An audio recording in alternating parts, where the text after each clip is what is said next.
News, I don't know if he's confirmed it yet, but news that Bronny James is going to enter the transfer portal and leave USC. Kind of seen that coming. Initial thoughts? Where would you like to see him end up?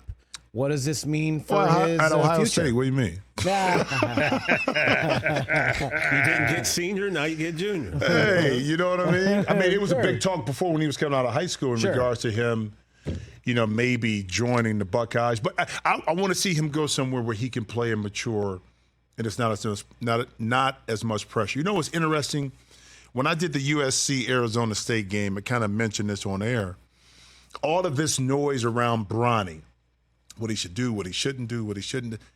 We have yet to hear from him what he wants, which I think is very important.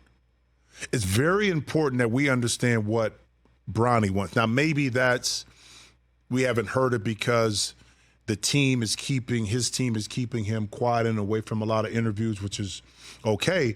But when he doesn't talk, when he doesn't express what he wants, it leaves it open to interpretation of everybody else to put what they think should be done.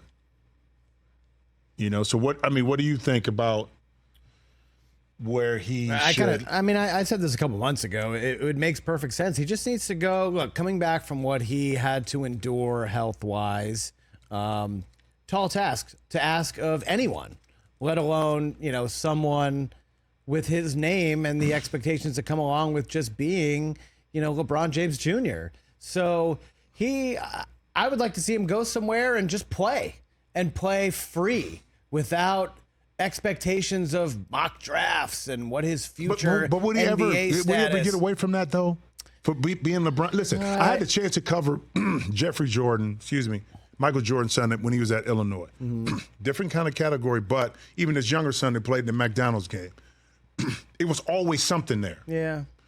It was always. He'll never be able to escape it because of who he is and who his dad is. But to just go and rack up some stats, go and drop 20 and 8 and 4 somewhere, and just kind of play basketball for a couple of seasons without everyone thinking he's a failure because he's not a lottery pick after his freshman year of college. It's kind of too bad.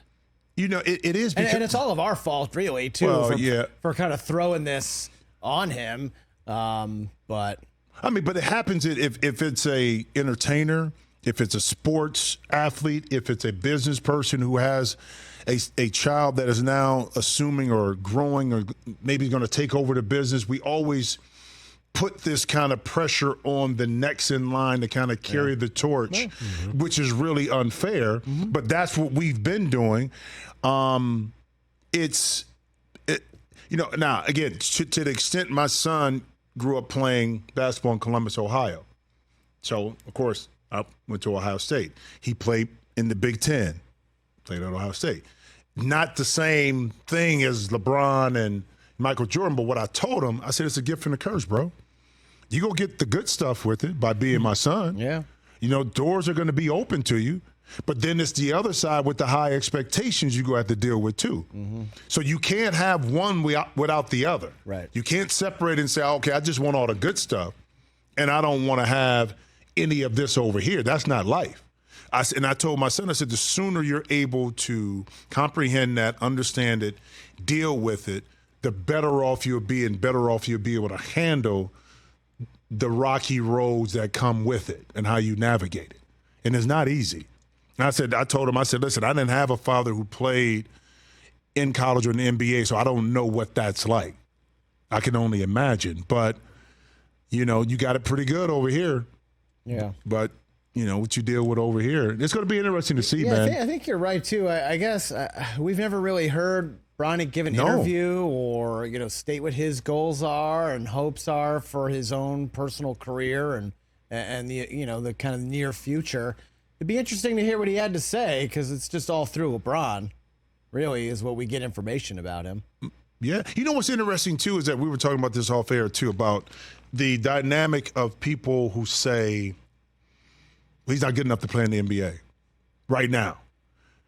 And I said, Derek White. Yeah. A lot of people didn't know who he was until he kind of got San Antonio and was able to play some meaningful games and grow, you don't know what kind of player or a young man turns into what kind of player after maturity, after he's been able to play. So 3 years from now, it's not like Bronny doesn't have a skill set. It's not like Bronny can't play. If he's able to mature that over a 3-year period, and we look at it through the prism of him being a really good college basketball player and stop this over here with LeBron, maybe that narrative looks a little bit different, 3 years from now. Yeah, I know we're running out of time. I wonder if LeBron put a little too much pressure by saying, I want to play with my son in the NBA. I wonder if that's where it started. When he said he could play for the Lakers now? Yeah. I mean, that kind of even if it's jokingly. That doesn't help. Yeah, it doesn't. Doesn't help. Doesn't help, right? Yeah. No. So.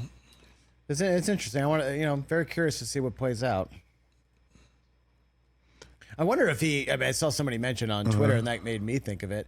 Does he go to Duquesne now that LeBron's old high school teammate, Drew Joyce III, is now the head coach? Some great timing, right? Interesting timing. It's not like they didn't know Joyce was getting it. You know what I mean? With Dallenbrock, the old head coach that was there, that was with LeBron. Right. So conversations were being had. Sure. I would assume that Drew was going to get it. Yeah, he was on the coaching staff already. He was already there. There was a succession plan in place, it seemed like. But I think that would be, and I would love to see him go to Ohio State, but a safe environment because the lineage of the coach and that he will look out for his best interests in regards to, not just from a basketball perspective. And it seems like expectations are fairly, small. Duquesne just made the tournament right for the first time in a long time. And he could help grow that. The story would be so fantastic if he went there and that program kind of took off and did some really good things. Yeah. And he was a catalyst in that, and he wrote his own story with that at a smaller school. Yeah. Huh. I don't know. Catch the Rich Eisen Show every single day on the Roku channel, 12 to 3 Eastern, for free.